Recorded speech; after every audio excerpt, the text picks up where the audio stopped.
शिशु दिवस अवसर में विद्यालय उपस्थित समस्त शिशु भाई भाई मान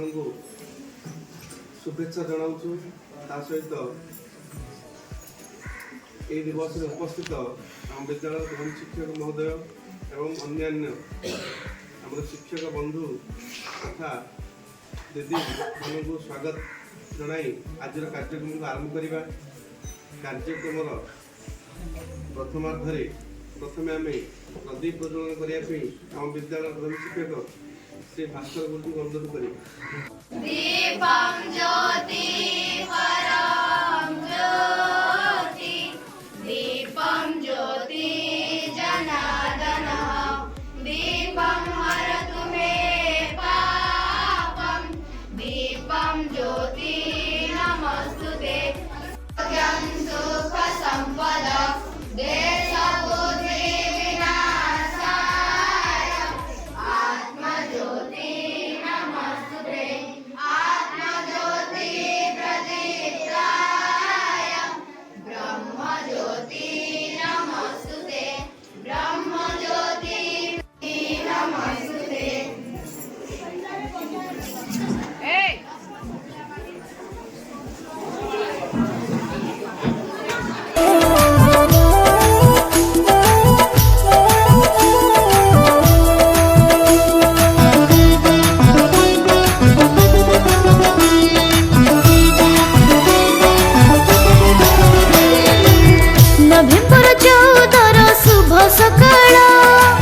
नवेम्बर 14 शुभ सकाळ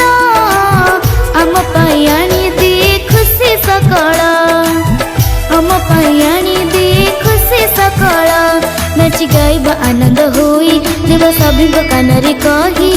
आमे हसिले हसी उठिब आमरी देश जानि न कि आज पर शिशु दिवस जानि न कि आज पर शिशु दिवस।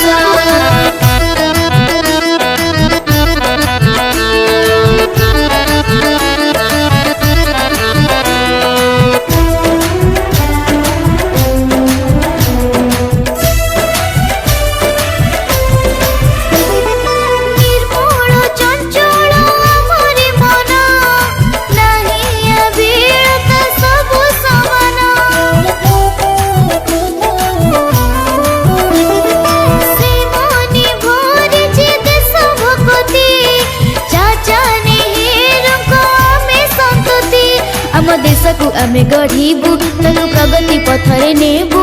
करिछु कोन सबिंकु आमे करिबू बस जानि न कि आज पर शिशु दिवस जानि न कि आज पर शिशु दिवस।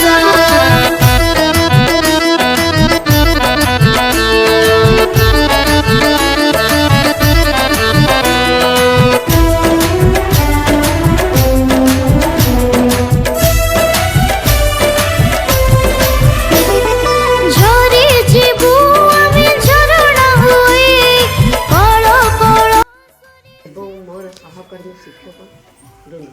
आज हूँ पवित्र शिशु दिवस। शिशु आज यही दिन आम देश भारतर प्रथम प्रधानमंत्री जवाहरलाल नेहरू जन्मदिन आम जहाँ कहूँ कि पंडित जवाहरलाल नेहरू एवं चाचा नेहरू से बहुत पिला मानक बहुत भल तथा मोर वरिष्ठ शिक्षक बंधु तथा मोर अति प्रियर छोट छात्र छात्री आज आम जाचे आज हूँ कार जन्मदिन जवाहरलाल नेहरू जन्मदिन से जो जवाहरलाल नेहरू जन्मदिन विषय छुट्टी जान दिवस बा शिशु दिवस अवसर में आमर ये विद्यालय प्रधान गुरुजी एवं मोर समस्त गुरुजी एवं गुरुमा एवं मोर छोट छोट शिशु आज पवित्र दिवसर शुभ अवसर में उपस्थित थिबा विद्यालय प्रधान शिक्षक सार पूर्वतन प्रधान शिक्षक सार ये विद्यालय गुरुजी तथा वर्तमान सीआरसीसी सार एवं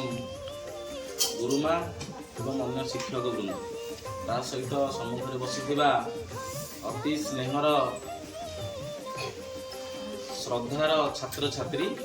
ସମସ୍ତଙ୍କୁ ଆଜିର ଏହି ଦିବସ ଅବସରରେ ଚାଚା ମେହୁଲ ଭାବରେ ପରିଚିତ। ତାଙ୍କର ଜନ୍ମଦିନକୁ ସିଏ ସମଗ୍ର ଶିଶୁମାନଙ୍କର ଦିବସ ରୂପେ ଉତ୍ସର୍ଗୀକୃତ କରିଥିଲେ କାହିଁକି ଆଗରୁ ତ ଅଭିଭାଷଣରେ ଛାତ୍ରଛାତ୍ରୀ ଆମର ଗୁରୁଜୀମାନେ କହିଲେଣି ନା ନାଇଁ ପିଲାମାନଙ୍କୁ ଯେ ସ୍କୁଲର ପିଲାମାନେ ପୁରା ଶୃଙ୍ଖଳାର ସହ ଧୈର୍ଯ୍ୟର ସହ ଯେଉଁ ଘଣ୍ଟା ଘଣ୍ଟା ଧରି ପ୍ରୋଗ୍ରାମ ବସୁଛନ୍ତି ସେଇଥିରେ ଖୁସି ହେଇଛନ୍ତି। ଏଭଳିଆ ସବୁ ଏ କ୍ୱାଲିଟି ସମସ୍ତଙ୍କ ପାଖରେ ନଥାଏ କିନ୍ତୁ ଆମ ପିଲାମାନଙ୍କ ଏଇଟା ମାନେ ଅତି ସୁନ୍ଦର ଭାବରେ